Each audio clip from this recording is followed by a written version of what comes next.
You're listening to an Airwave Media Podcast. Ben Franklin's World is a production of Colonial Williamsburg Innovation Studios. There was an underground railroad in California, and there was a mass exodus in 1858 of 800 African Americans who fled to Vancouver. So I think we're living with a series of myths because California was and has been a slave state.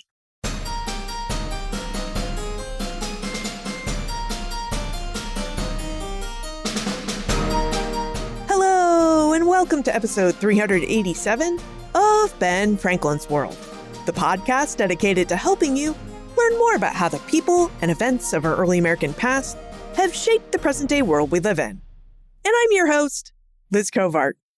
When we think of California, our minds might conjure sunny weather, Hollywood, beaches, wine country, or perhaps even the gold rush.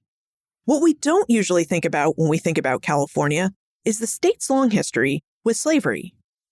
Jean Pfaelzer, a Californian and a Professor Emerita of English, Asian Studies, and Women and Gender Studies at the University of Delaware, joins us to lead us through some of California's long 250-year history of slavery with details from her book, California, a Slave State. Now, during our investigation of California's slave past, Jean reveals the great diversity of California's indigenous populations prior to Spanish colonization, details about how and why the Spanish, Russians, Americans, and Chinese brought different forms of slavery to California, and the truth about the myth that California entered the United States Union as a free state in 1850. But first, if you can believe it, our 400th episode will be published in December, and we need your help to figure out how we should celebrate. So what kind of episode would you like to hear for episode 400? Right now, we're asking this question of members of our listener community on Facebook. But if you're not on Facebook, you can still tell us what you think by sending me an email, liz@benfranklinsworld.com. Right now, the idea in the lead is asking a group of former guests a big question about history, just like we did in episode 300. And that way we can gather their many different insights into that question. So join our listener community on Facebook or send me an email, liz@benfranklinsworld.com, and tell me what you think about this idea or share your own idea for how we should mark episode 400. This will be exciting, and I'm so glad we'll have your input so that we can create a really great episode. All right, are you ready to explore the early history of California and the state's slave past? Allow me to introduce you to our guest historian.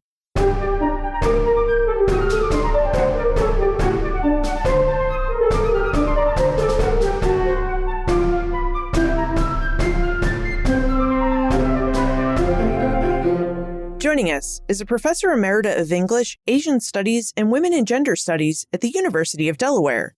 She is an internationally recognized scholar and public intellectual who speaks on issues of migration, resistance, oppression, and survival. She's also written several books, including California, a Slave State. Welcome to Ben Franklin's World, Jean Pfaelzer. Thank you for having me. So the title of Jean's book, California, a Slave State, is really a play on the fact that if we were to look at the history of when California entered the United States as a state, we would find that in 1850, California entered the Union as, quote, a free state. But Jean, as you detail in your book, slavery was really something that had always existed in California, at least since the start of European colonization. So Jean, would you give us an overview of California before the Spanish began their colonization, and tell us who lived in California, what their lives were like, and whether Indigenous Californians had any concept of the similar geographic boundaries for California like we would see on a map today? Thank you for that question because it sets the frame for why I called the book California, a Slave State. California has had over 250 years of slavery, so it has a very long duration as a slave state. Our story begins with slavery in 1769. The first invaders of California were the Spanish, who enter in 1769, and they brought slavery with them. Before that, anthropologists and Native American scholars and historians believe that There were Native people living in California for at least 10,000 years. Some claim even 20,000 years. The estimates are about 250 tribes. Unlike the big Indian nations, as they're called in the East, these were much smaller groups of people, geographically divided by languages. There were at least 100, some people say 200, depending on dialect, different languages in California. And the Spanish intention was to invade California and establish a system of missions, copied with slightly different intentions from what they were already doing in Mexico and Peru in the silver mines and in the Spanish colonies and plantations as well. The era of, quote, discovery, which of course it's a misnomer, California existed. The first Spaniard to see California was Juan Cabrillo, and he enters California in 1542. And then there were a series of Spanish explorers who followed Cabrillo. In 1769, the Spanish enter with a very clear intention. They are going to set up 4 military districts, which they'll call presidios, and their goal was to set up 19 missions. Ultimately, because they're worried about the Russians coming from the north, they end up setting up 21 missions. But the original plan was for there to be 19 missions. The people who they were about to try and conquer were the coastal people of California. Our story today of the missions and the conquest by the Spanish is pretty much going to stick to the 800 miles of coastline from San Diego up to Oregon. And depending on how you chart the coves and the inlets and the river systems, that's about 800 miles that was available and desired by Spanish conquest. In fact, they don't go that far. They go as far as Sonoma County, north of San Francisco. So from San Diego to about 50, 80 miles north of San Francisco, Napa Valley, Sonoma County, what's now called the wine country, is the area of Spanish conquest.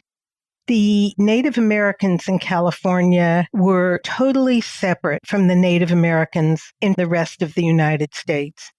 There seemed to be no ties of language, no family ties, relational ties, even DNA ties to the tribes of the plains. And that has to do with California. Picture this. There's the 800 miles of coastland, and then there's a long chain of mountains that are variously connected. Generally, they're part of the Sierras or the Sierra Madre Mountains that pretty much walled off Northern California from the rest of what would become the United States. And then below the Sierras, they sort of morph into deserts, mainly the Mojave Desert, where there were Native American people living. But for people coming from the outside, climates of 120 degrees, the hot sand, what appeared to be unlivable, although Native people absolutely lived on that land. But there was a barrier of mountains and deserts that walled off California geographically from the rest of the United States. The Native Americans in California didn't define their land by borders. They defined their land by the land that they lived on, the land that they could take care of. There were no geographic borders, and there were no geographic wars. California was so lush with everything coming from the sea, the salmon, the crab, the sturgeon, the steelhead, seals, otters, whales coming from the sea. And on land, there was a rich population of protein from deer and elk and bear and small rodents. And then the land was lush with berries and nuts and acorns and wood. So they didn't need borders. And when I first began to look at the relations between the tribes, I was just struck by the fact that there weren't tribal wars. Without tribal wars, you didn't have any quantity of slavery. There were tussles over people, over marriages, and occasionally there was a skirmish and a prisoner of war was taken. But there weren't notable wars along the coast. There weren't borders. There weren't treaties. I think a lot about scarcity and how bad scarcity is. Scarcity is bad in relationships, not enough money, not enough love, not enough jobs. Scarcity is bad politically and causes stress and friction. But there wasn't a whole lot of scarcity in California. And all of these tribes, they lived brilliantly within the ecosystems they inhabited.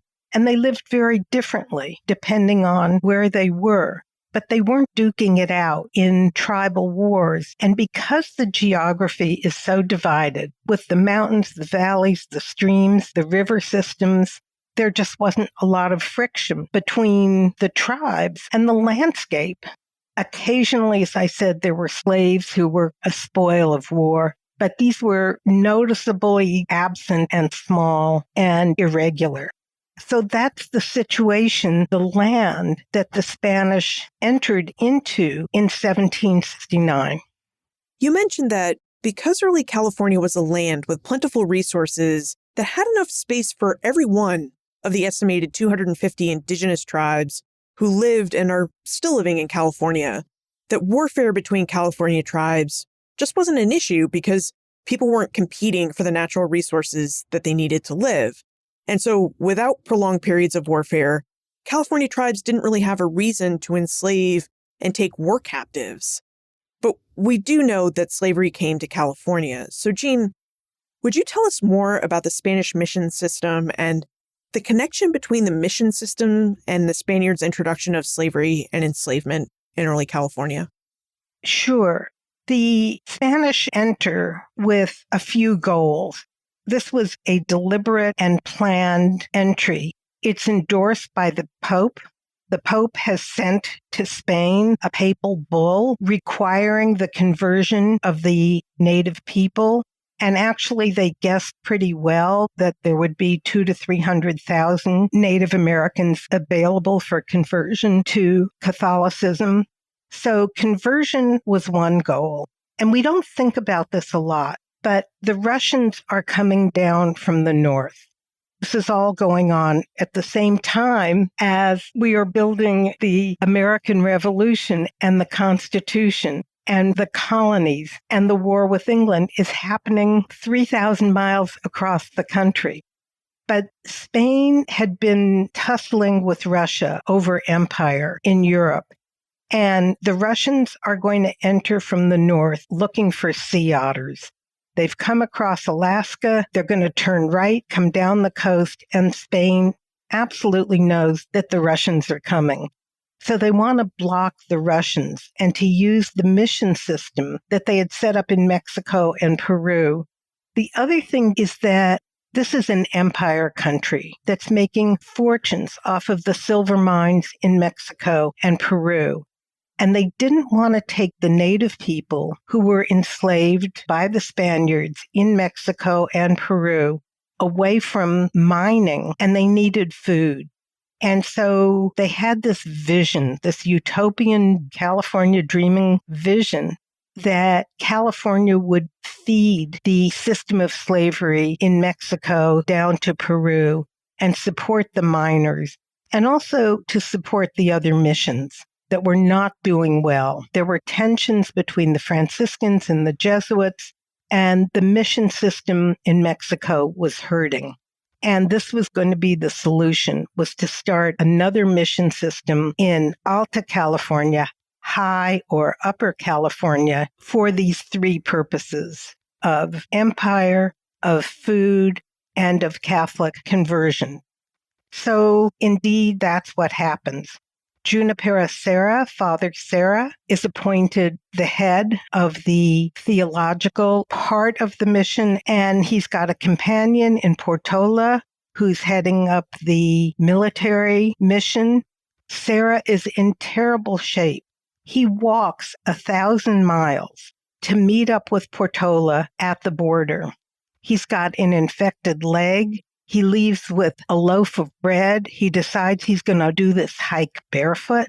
And we can picture that mountainous, rocky desert land. And he's going to beg. And he's actually begging from converts from the missions in Mexico for food. And indeed, they meet up at the border and join forces. And they're going to invade California by land and by sea. So they split off. 3 boats sail from Vallecata and sail north to San Diego. 2 of the boats make it, and almost half of those sailors die. Then the other group, led by Sarah and Portola, walk across the border. The native people of California did not have the horse.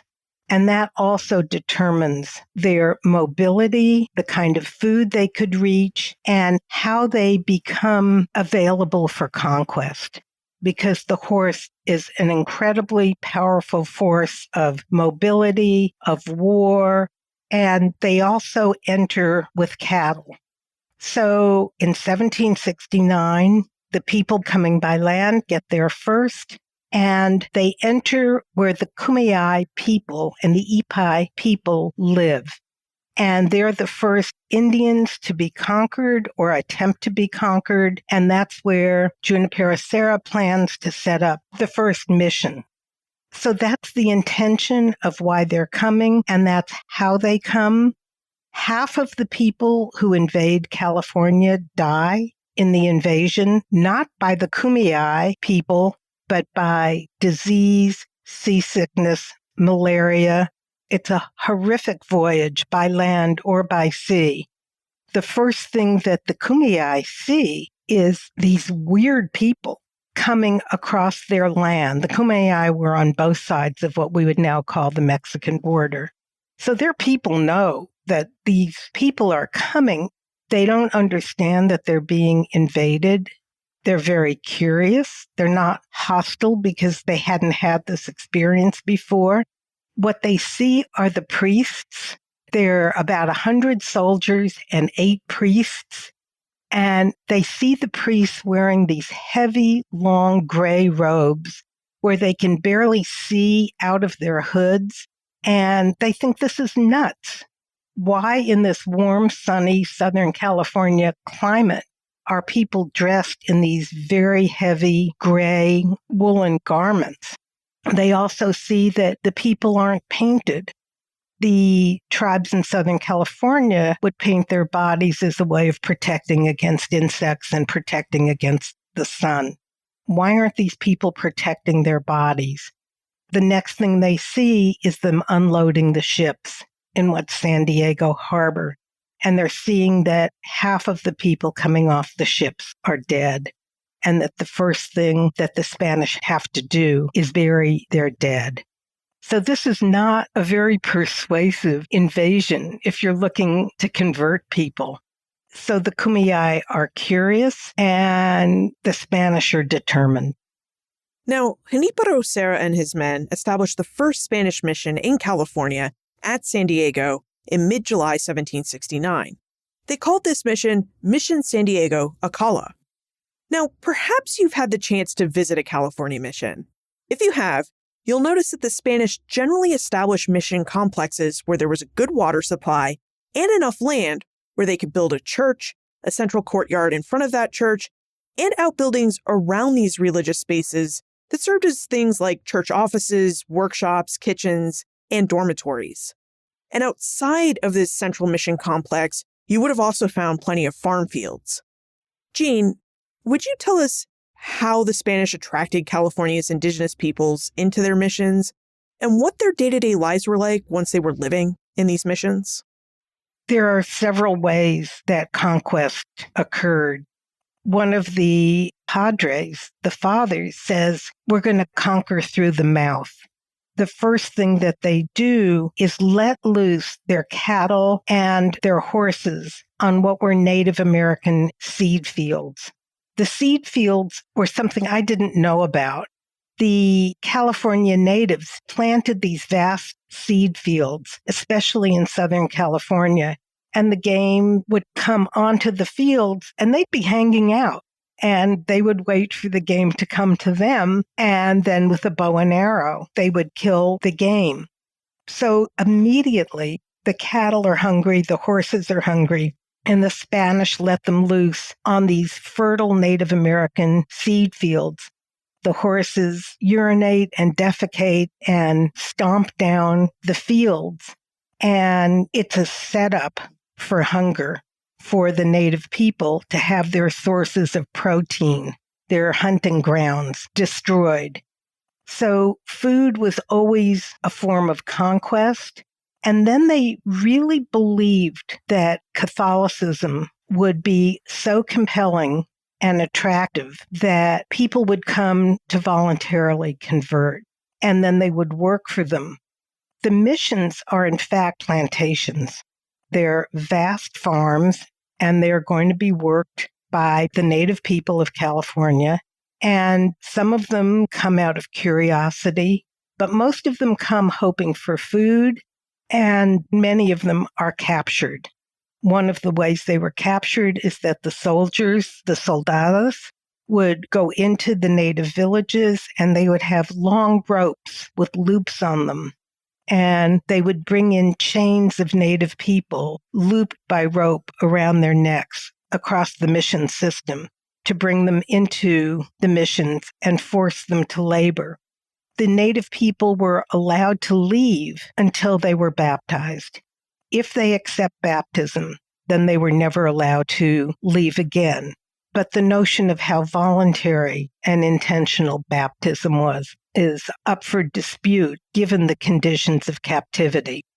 So violence, captivity, hunger, and curiosity brought people toward the missions. And then once they were in the missions, the assaults began. There was a deep and systematic and implemented system of rape in the missions. Junipero Serra writes letter after letter back to the mother mission in Laredo, Mexico, saying, we're not going to be able to keep people here as long as these rapes go on. What we now know is that the rapes were not just by the soldiers, but they were by the priests. And they were very organized and traumatic and compelled a kind of fear and traumatic obedience. There was constant flogging, constant whipping. Minor infractions got you 25 floggings a day over a period of 60 days. The 4 presidios that get built very quickly in the first decades are military forts, but they're also brutal prisons. So with minor infractions, you were sent to a presidio. Since there were only 4, it could be very far from home. So there was systematic fear as well as the attraction. And it's very interesting to read how deeply faithful the priests were.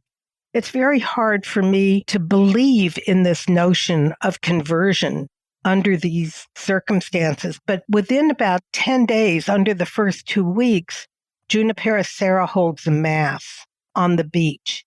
And the Kumeyaay were really curious about what were these golden embroidered robes and what was the gold cross. And they're very curious about an image, a painting of the Madonna and the Child. In fact, they're so curious, Serra sends for some cheap reproductions, thinking that a print of the Madonna and the Child is going to do the deed.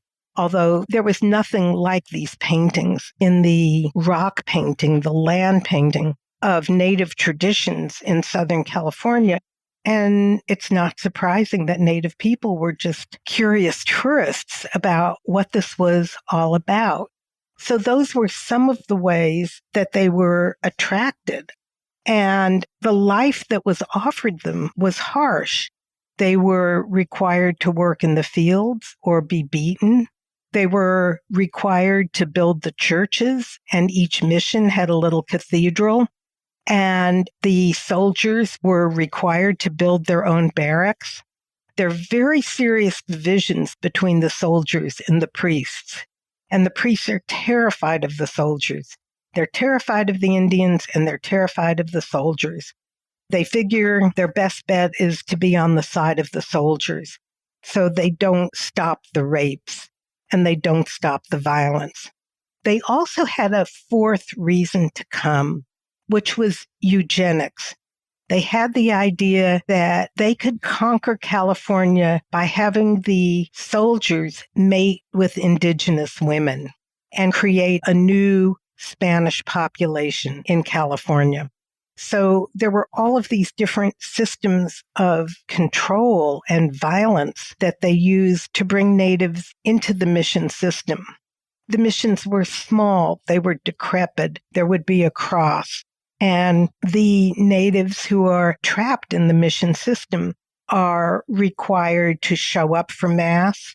Their lives, which had been controlled by the seasons and the rhythms of nature, are suddenly now controlled by the bell. The bell calls them to meals. The bell heals for work. It's not the freedom of constructing their lives around sustenance and pleasure and ritual and prayer that they had evolved in all of their own terms. And each of the tribes had different sets of rituals. It sounds like Indigenous Californians had many reasons that they might go to a mission. As you stated, some were just curious about Christianity, so they went to a mission to learn more. Others were captured, and then they were brought to the mission forcibly, where they were enslaved and forced to build the churches and the mission complex, and then to labor in the fields. And still many more were just starving, because the Spanish had unleashed horses and domesticated animals on their seed fields, and so they went to the missions to seek food and relief from their starvation. Jean, you also mentioned that the missions were violent places, that once Indigenous peoples got there, it may not have seen the peaceable place that it may have seen from the outside. On the inside, there was lots of violence where Indigenous peoples experienced physical and sexual assault at the hands of both priests and soldiers. Now, I know many of us must be thinking, you can't just serve up violence against a population and expect that there will be no resistance and no violence in return. So, Jean, after we take a moment to thank our episode's sponsor, I hope you'll tell us about the many forms of Indigenous resistance to the Spanish and to the Spanish missions. As we get ready to commemorate, celebrate, and reflect on the 250th anniversary of the Declaration of Independence and the American Revolution, we should remember that we're part of a longer tradition of marking these historic occasions. For example, 200 years ago, Americans prepared to commemorate 50 years of American independence and democracy. As part of their commemoration, they invited the Marquis de Lafayette, the hero of two worlds, to return to the United States to help them mark the occasion. On August 16, 1824, Lafayette arrived in New York Harbor and disembarked to a crowd of more than 80,000 Americans lining the streets of Manhattan. Lafayette's landing in New York marked the start of a 13-month tour of the United States, which at the time consisted of 24 states.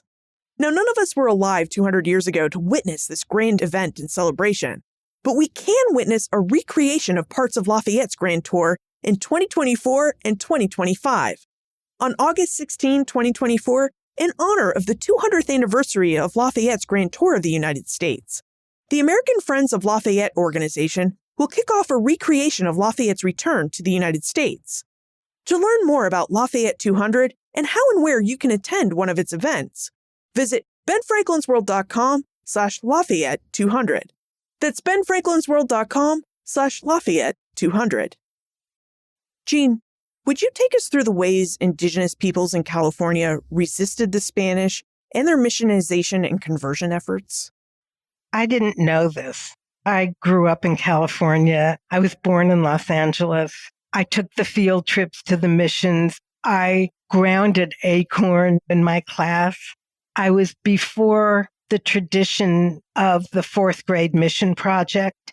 The fourth grade mission projects were a very idealized way of teaching the mission system in California.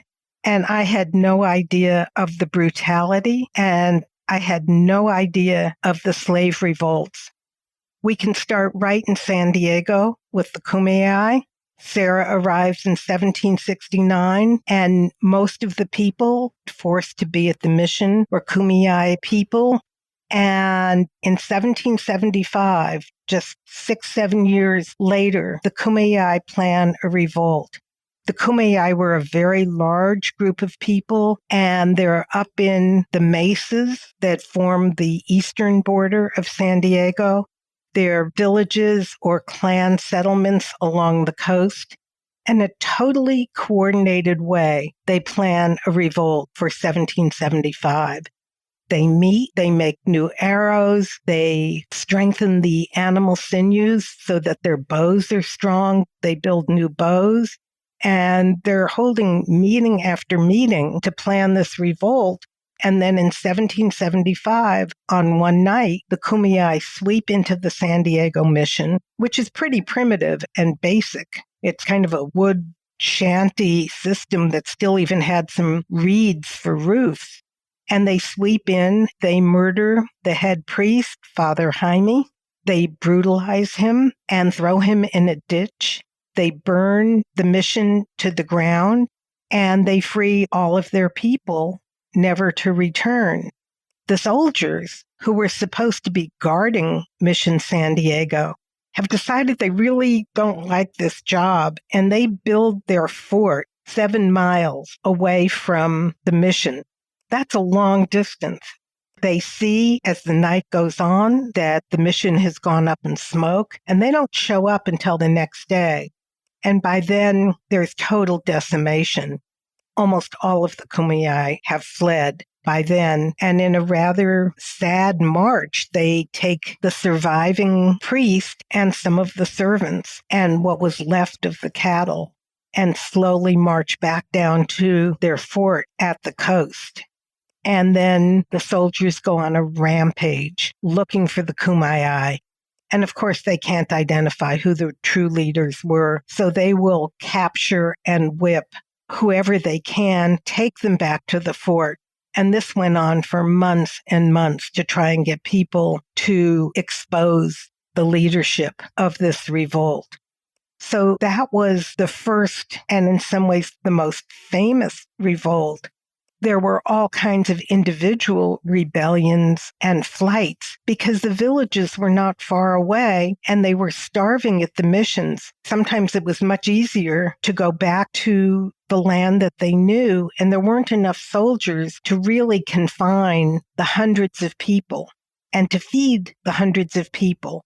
So the soldiers become this military police force to go into the villages and retrieve the runaways. But there were runaways, that there were murders of priests. And what I didn't know is that in the middle missions around Santa Ynez, La Purísima, Santa Barbara, the Chumash people, this is in the middle part of the state, between Los Angeles and San Francisco, right at the coast. And the Chumash people organize a series of slave revolts that blend into a coordinated mass slave revolt where they torch the missions, they seize the priests, they seize a cannon, and they flee to the hinterlands. They flee to the east through what we call in California the Tule marshes, which are marshes with long, bristly, scratchy grasses. That's where the Yupik people live, and they're waiting to help the native people from the coast. They're waiting to receive them, and they hide out in the Tule marshes and then lead into the mountains for up to 2 years. Especially in the summer, there are routes of the Indian people who are hiding out from the missions, who've fled the missions, who've burnt the missions. And finally, the Spanish go in with a monster cannon that they can drag through the marshes and blow up the fortifications behind which the Chumash people were living. Some escape and some are captured. Spain's mission system in California ended in less than 70 years. The system came to an end in the 1830s. But as Jean told us at the start of our conversation, the Spanish weren't the only people to bring slavery to California and the North American West Coast. Jean, would you tell us about the system of slavery Russia developed on the West Coast and in California? And would you also tell us something about the Pacific Triangle trade that developed? Because I think when many of us think of the Triangle trade, we're focused on the Atlantic slave trade. But as you point out in your book, California Slave State, there was also a Pacific-based triangular slave trade. Yeah, I've bestowed that name on it. because it fit. This wasn't about rum and enslaved Africans. This is a whole different story. In 1745, Bering crosses the Pacific. There are two ships that go forth from Russia, and the Tsar of Russia is funding this expedition looking for a route to China. Bering and his colleague head out. They instantly lose each other in the fog. And they're discovering that Alaska is a chain of islands and then a mainland. There are hundreds of little islands, and this is the chain of the Aleutian Islands, and it runs from very close to Russia up to the mainland of Alaska. And then if you can picture to the south of the mainland of Alaska are some large islands like Kodiak Island. Bering cannot find a route to China. He can't find his colleague's ship. He sails back to Mother Russia. He's within a few miles, actually, of the Siberian coast, and he crashes on a little rocky island. He dies in this shipwreck, and his sailors spend the winter there. By the spring, they discover that the island is surrounded by sea otters. Sea otters are the cute little ones that we have pictures of that can clap their hands together to crack a crab and lie on their back. Their young nurse on their bellies as they lie on their back. What they have is fur. They've got 1 million pieces of fur per square inch. They are the softest fur in the world. And the sailors from Bering return. They rebuild what they can from their broken ship, take it back, and sea otters are going to save the Tsar. They're going to save the Russian Empire.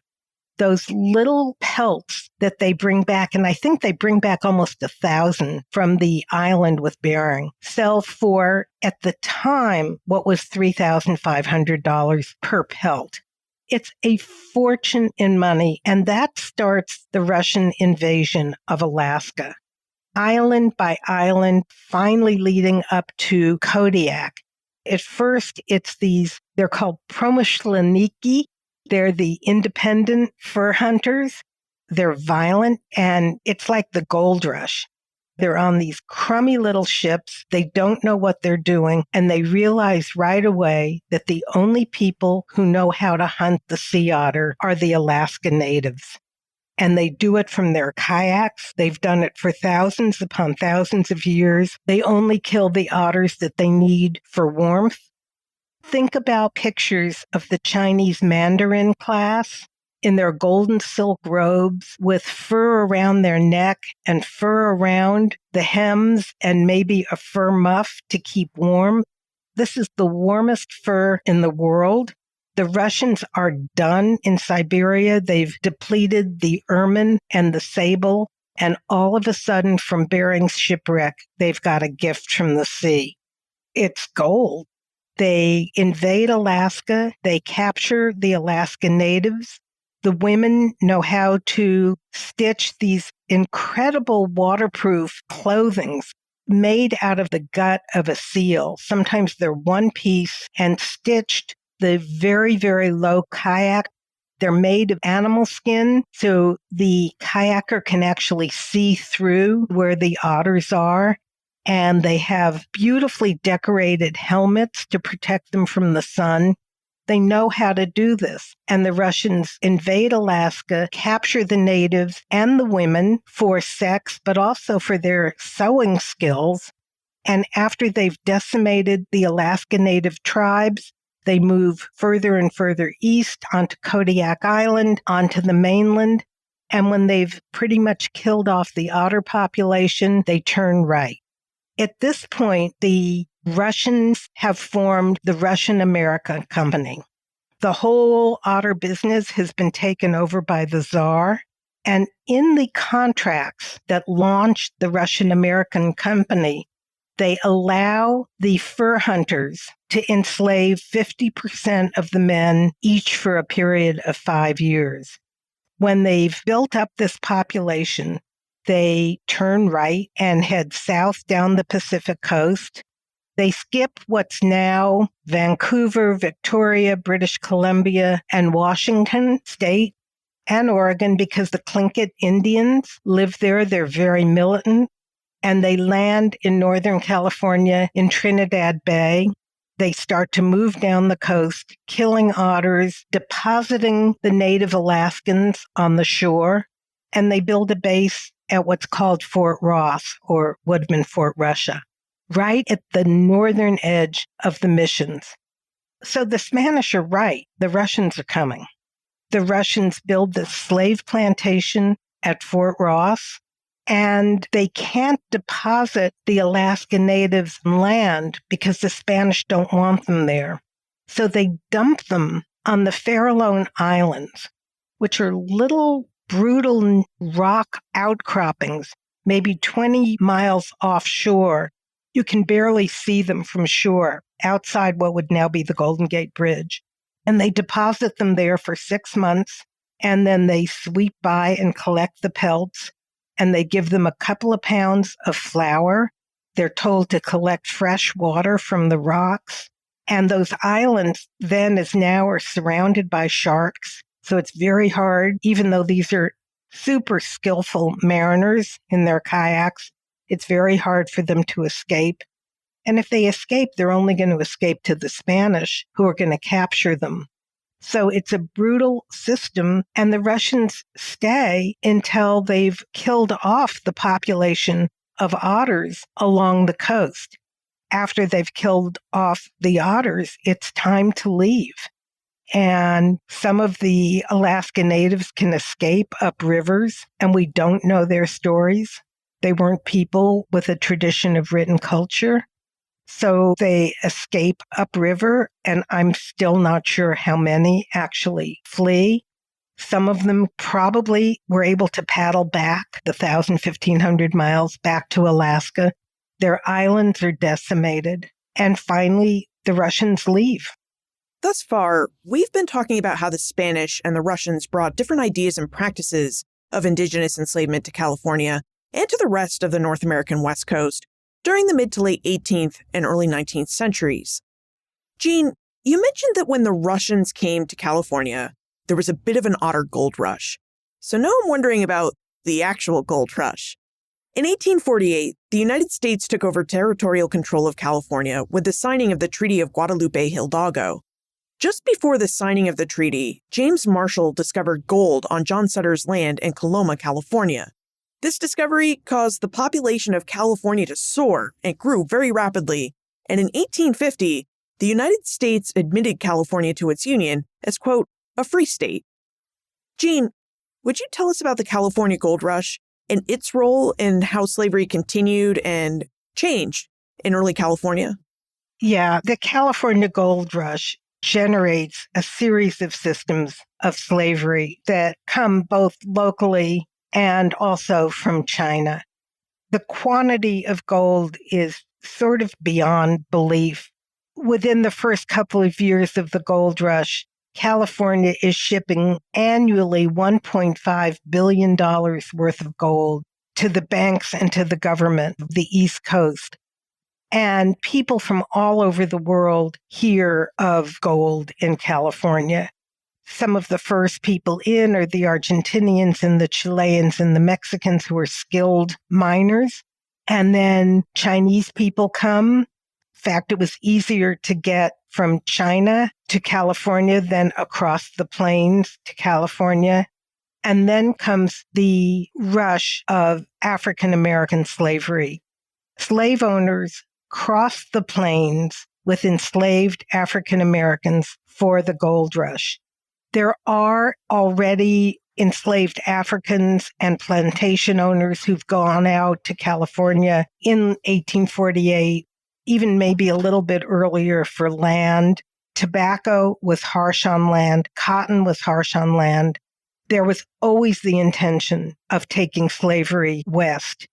After the Treaty of Guadalupe-Hidalgo and around that time, Texas becomes very favorable to slavery. In fact, there were 200,000 enslaved Africans growing cotton in Texas just about this time. And slave owners are going to transport people to work for them in the gold mines. They're not going to bring a lot. Probably between 1,500 and 2,000 enslaved African Americans are carried across the plains against their will to work for their owners, panning for gold. It was a rough trip. The enslaved people are given the worst jobs. Generally, their job was to manage the oxen, which meant that enslaved men and some women walked across the plains from Mississippi and Missouri, and then up and over the Rockies, and then through the valleys, sometimes crossing the Mojave Desert, sometimes further north, and then up and over the Sierra Mountains because the gold was on the western or Pacific slope of the Sierras. So suddenly in California, they're enslaved African Americans. Free Blacks also come to California. They come for the same reason as everybody else, is for gold and the opportunity that was not happening for them in the North. But they also have the 1850 fugitive slave law at their back. Frederick Douglass at first doesn't want free Blacks to go to California. He's not yet aware of the quantity of enslaved Blacks in California. But he says, if you folks leave, you're abandoning the abolition movement. And they say, Douglas, everybody else is going. This is our one chance. Plus, we've got the fugitive slave law at our back. And he says to some of the leaders, if you travel with me for the summer and learn how to become abolitionist leaders and speakers, then you go with my blessing.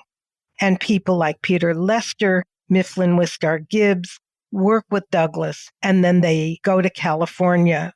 And it's there that there's this surprise encounter between enslaved Blacks and free Blacks in California. And the free Blacks work very hard to rescue, hide, protect enslaved Blacks. They start a series of lawsuits. There are 4 colored conventions in California. Colored conventions are happening all over the United States where thousands of Black people would freely meet to talk about schools and freedom and religion. And they call for 3 colored conventions before the Civil War in California. What they want is the right to testify. I kept reading these minutes thinking, where's the demand for freedom? What I didn't understand is that in the California Constitution, neither Blacks, Indians, nor Chinese people could testify in court. But if you're a free person, a free Black person, and you're not allowed to enter into evidence your freedom papers, you're vulnerable to being enslaved. So California reproduces a lot of the slave codes, both from the South, more importantly from the North, of how to take a free people and enslave them. I think we need to dip back to the California Constitution because California passes a, quote, free constitution. Remember, there's going to be this balance. We're going to admit one free state for every slave state, the, quote, great compromise. There's no state to match with California. And the United States wants that $1.5 billion a year really bad. They are going to admit California, and they're going to admit it as a free state. And at the Constitutional Convention, where Californians write their constitution, it's run by slaveholders. And at that constitution, they say slavery will never be tolerated in California. Tolerate is not a legal standard. You and I can say we won't tolerate that. It has no force of law. So they have built an out into the Constitution. And then they start copying laws from the East, from the North, that maintains slavery in the northern states. With those laws, and with passing its own fugitive slave law of 1852, California legalizes Black slavery. California has a long and unique history with slavery. that differs from the history of slavery that we often associate with the early United States, mostly with the East Coast. Jean, often when we talk about the history of slavery in United States history, we're really talking about the slavery that developed in the British American context and then expanded into the United States context after 1776. So would you tell us why we don't necessarily talk about slavery in California as much as we talk about Black chattel slavery of the colonial and early republic periods? We don't look at slavery in California because we live with the myth that slavery was only African American slavery. We live with the myth that slavery is over, and we are not looking at human trafficking. There is a vast silence in the archives that if you want to look for slavery in California, you have to back into it and look through local tribal histories or Chinese American histories, where Chinese girls were kidnapped from the port cities of Guangdong and sold on the docks of San Francisco, strip searched and sold into prostitution, initially to service the, quote, bachelor community of men who came out for the gold rush. It doesn't sit comfortably with Christianity and the notions of conversion. We haven't listened to the voices of the enslaved people. Once we get into the archives, it's sitting right beneath the surface.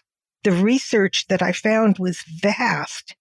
I found 5 African-American slave narratives, like Frederick Douglass's or Harriet Jacobs or Harriet Wilson's. These were the people who we read and taught. We didn't even think to look for slave narratives from California. And it's counter of the illusions of California that the fulsome of life in California, the people who live there know. We should move into the time warp. This is a fun segment of the show where we ask you a hypothetical history question about what might have happened if something had occurred differently or if someone had acted differently.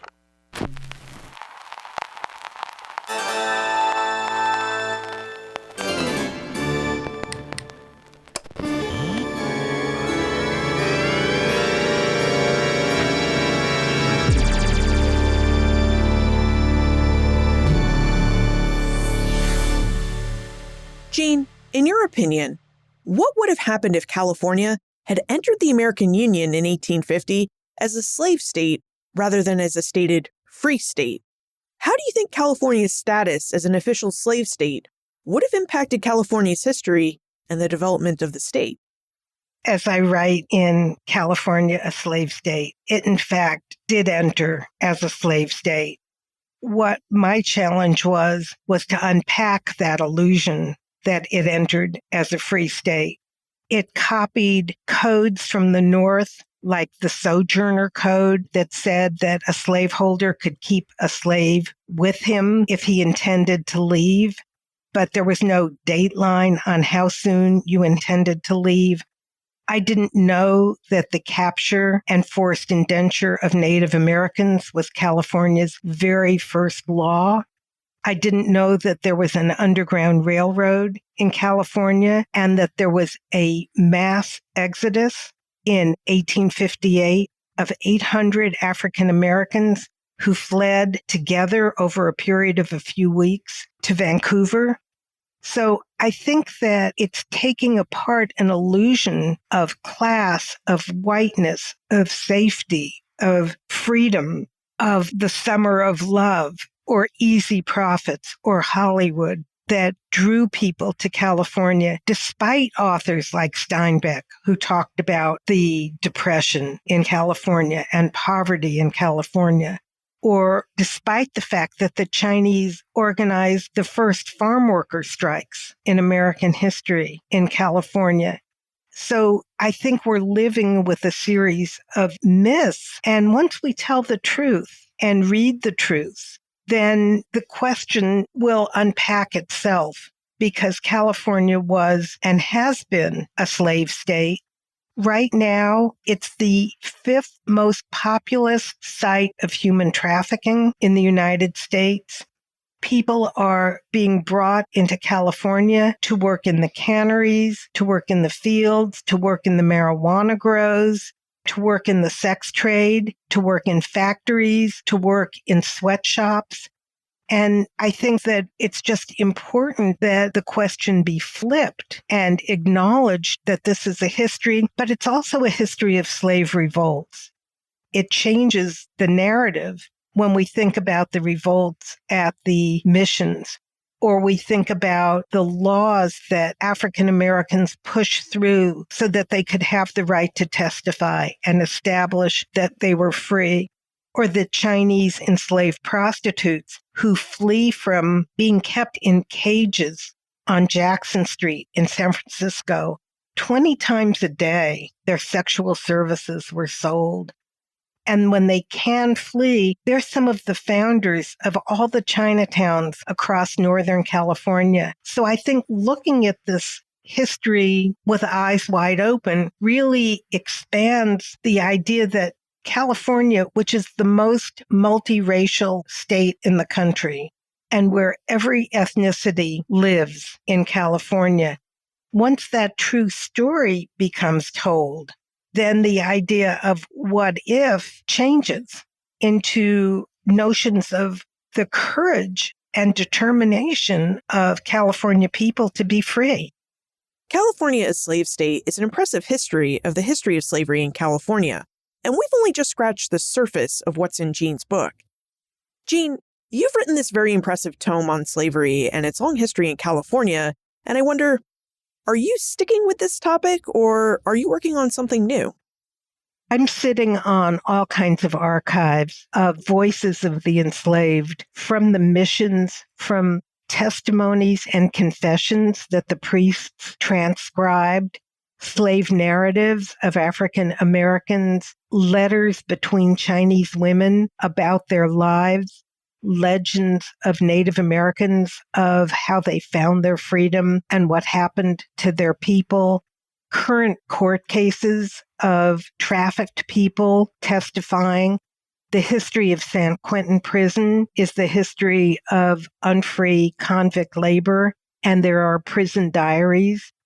So what I'm doing now is creating a reader, if you will, a collection of the voices of the enslaved in California, so that readers can hear the story from themselves and hear it in the first person, from the people who were captured and who fled and figured out a way to tell their stories.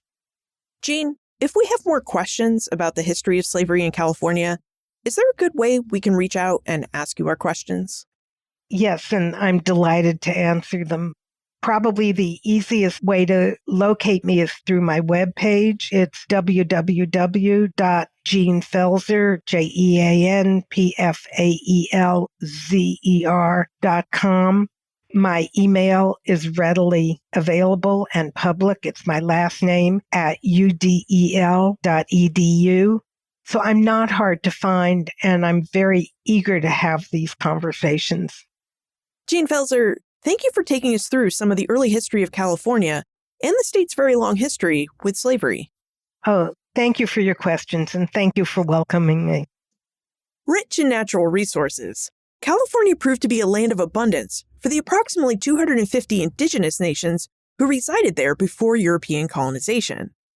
California, then as now, has a rich diversity of growing zones, seasons, and climates, which is in part why the state has emerged as a breadbasket of the United States and has become known as an agricultural paradise of sorts. The state's growing zones and soils not only support the growth of wheat and corn, but fresh fruits, nuts, and leafy greens. Plus, California also has forests to supply trees and support larger game animals for hunting. It has a very long coastline that supplies fish and sea life, and several large lakes and rivers that also supply fish and support smaller game animals. With such an abundance of natural agricultural produce to feed and sustain themselves, the indigenous peoples of California weren't often engaged in warfare.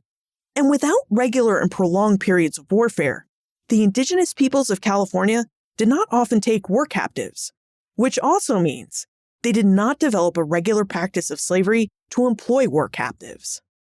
But then the Spanish came in 1769. They arrived in the area of present-day San Diego, and they arrived with a plan to execute.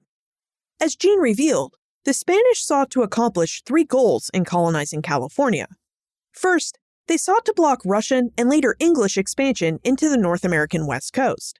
Spain believed that by establishing colonies in California, it would cement its imperial claims to the region.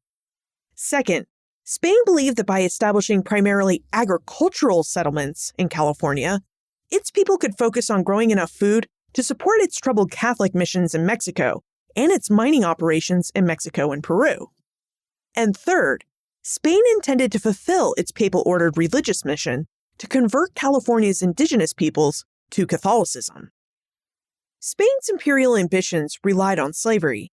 Using enslaved indigenous labor in California to grow crops meant freeing up enslaved labor in Mexico and Peru to work in Spanish gold and silver mines. Likewise, the Russians, Americans, and Chinese, who came at various points in California's history, also had ambitions that relied on slavery. The Russians enslaved indigenous peoples to hunt sea otters. The Americans and Chinese, who flooded into California after the discovery of gold in 1848, also relied on enslaved labor to build and assist their mining operations. So unlike some regions of the United States, which developed practices of first indigenous and then African chattel slavery, California has experience with indigenous, African and African American, Chinese, and other systems of slavery. This makes California a great case study as we try to better understand the United States' complex history with slavery and systems of labor. Look for more information about Jean, her book, California Slave State, plus notes, links, and a transcript for everything we talked about today, all on the show notes page. benfranklinsworld.com/387. Friends tell friends about their favorite podcasts, so please tell your friends and family about Ben Franklin's World. Production assistance for this podcast comes from my colleagues at Colonial Williamsburg Innovation Studios, Jordan Hammond, Ashley Bachnight, and Morgan McCullough. Breakmaster Cylinder composed our custom theme music. This podcast is part of the Airwave Media Podcast Network. To discover and listen to their other podcasts, visit airwavemedia.com. Finally, what other aspects of early California or Western history would you like to investigate? Let me know. Liz@benfranklinsworld.com. Ben Franklin's World is a production of Colonial Williamsburg Innovation Studios.